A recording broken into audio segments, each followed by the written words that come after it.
Hi, it's time for another verb of the day. Today's verb is mock. And this is another verb that was suggested by the viewer Luis, so thank you so much for that suggestion. Now let's take a moment and review the definitions or the different ways that we can use this verb mock. The first way you might hear mock used can mean to tease or laugh at a scornful or contemptuous manner. Okay, so I'm going to go through all of these definitions and you'll see some similarities or commonalities among them. But let's look at definition number 2. It says to make something seem laughably unreal or impossible. Okay? And then a third way to use our verb mock means to mimic someone or something. Again, usually in a scornful or a contemptuous manner. So with our definitions here, you can maybe see that this verb gets used in a way to describe words and actions that are many times used to make fun or to impersonate someone else or something. Now, many times this is done to make others laugh. But I want us to pay attention to that use of the word scornful, right? So this can be kind of hurtful as an action if someone else is laughing at you, mimicking something that usually it's something a bit unflattering, something a bit unique. So I think this is probably something we've all done at a time or another, where we've maybe tried to talk like someone else or use a certain word, and maybe with or among our friends, it's okay, but it can be kind of hurtful to others. So now that we've talked about and hopefully understood this verb a little bit better, I want to point out that mock is a regular verb. If you want to make the progressive form of this verb, all you're going to do is add ing, and that forms mocking. The past tense and the participle forms of this verb can be made by adding ed. Our base verb, mock, ends with a K sound, right? And K sounds are unvoiced. This means our ed ending is going to make a T sound. So it should sound like this: mocked, mocked. Now I have one phrasal verb for us to discuss, and this phrasal verb is going to be a little different than the other verbs or other ways to use the verb that we've looked at so far. So you might hear someone talk about mocking up something. Generally, that means they are creating some kind of draft, a model, or a simulated version of something in order to demonstrate how something might look or how something might work. Let's take a look at an example sentence. Has the engineering department mocked up next year's car model? Right? So here, this might be a discussion at a car company, right? We kind of want to know, right? Do we have this model of what next year's car is going to look like, how it's going to appear, or maybe how certain elements will be different than the current year's model. Now let's continue using our verb of the day in a couple different verb tenses. Today we'll practice the imperative and the present progressive. Let's start with the imperative. We use the imperative to give commands. This is rather unique in English, right? Where if it's a positive, we're telling someone to do something. If it's a negative, we're telling someone not to do something. We do not have any questions in the imperative. Now, what also makes the imperative a bit unique is that we do not have a stated subject. If you're a regular watcher of these videos, you might be used to me talking about our subject, I, you, we, they, he, she, it, right? All those. But here, we're not going to do that because Either, if I'm speaking to one person or speaking to a group of people, the subject is understood. It's you, singular, or you, plural. So in the affirmative or in positive sentences, I can just begin the sentence with the base verb. I'm not going to add any special endings. So here's another example. Back to our phrasal verb here.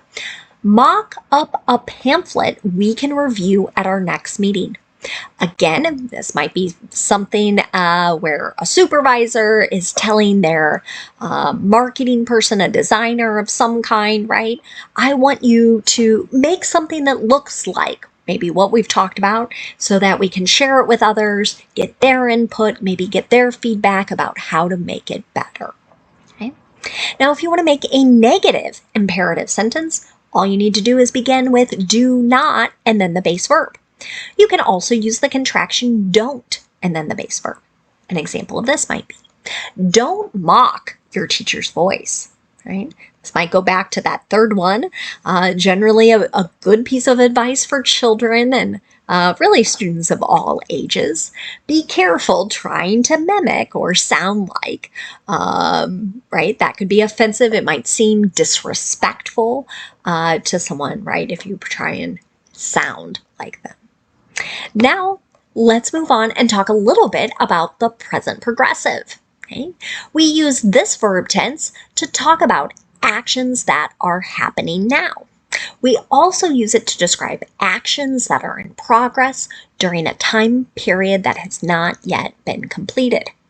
Now, many teachers and textbooks call this the present continuous, and that's just fine. It means exactly the same thing. The reason I say present progressive with my students is I want them to remember 2 P's means 2 parts to make my verb. So in the present progressive, we're going to be using the be verb, the present form of that. So that has 3 forms in the present, so we have to pay attention to our subject. If our subject is I, you'll use am, and then that ing form of the verb. But if your subject is you, we, or they, use are, A-R-E, and then the ing form of the verb. Finally, if your subject is he, she, or it, use is, and then that ing form of the verb. Let's take a look at the example I have here. The younger generation is mocking their older coworkers for using some slang words incorrectly. Okay, so again, this might go back to that first definition, kind of teasing, but also kind of like, oh my gosh, can you believe how lame they are, or how goofy or stupid? They don't know what this word means, right? So again, that goes back to that idea that sometimes it doesn't feel good to be the one receiving that teasing. Now let's talk a little bit about the present progressive, but in the negative. Again, we must pay attention to our subject, okay? So we'll use our subject, then we use the form of be that matches, then not before the ing verb. Let's look at another sentence. We aren't mocking others for cheap laughs. Okay. Saw a sentence similar to this recently as I was reading. Someone was talking about a particular theater production and the sort of topics that were covered, right? And they were saying, like, we're not trying, even though you might recognize certain characters from this, we're not trying to make fun of them. Finally, let's look at making a yes or no question in the present progressive. To do this, you start with the form of be, whichever form matches your subject, that subject comes next, then our ing form of the verb. Here's another example. Are they mocking him on social media? Right? Again, might go back to that first definition, kind of teasing in kind of a scornful way. Now, let's move on and talk about some other words that are related to our verb mock. And the first word we're going to talk about today is the adjective form of this word. The adjective mock has the exact same spelling and the exact same pronunciation as our verb. The adjective mock can also have a couple different meanings. One meaning is for something, to describe something that is not real or not authentic, but it's not being done to try and trick or deceive someone. It's just not the real thing. So, an example of this: there's a mock brick home on the corner, right? So, the house is designed or meant to look like it is made of bricks, but that material isn't real brick. A second way to use the adjective mock is to talk about or describe something that has been arranged for training or practice, or something that is performed as a demonstration. An example of this might be, the students will have a mock debate during Friday's class. Okay? So we tend to hear this a lot. You hear mock trial, mock debate as programs in a lot of American high schools, right? So they're kind of learning about the law.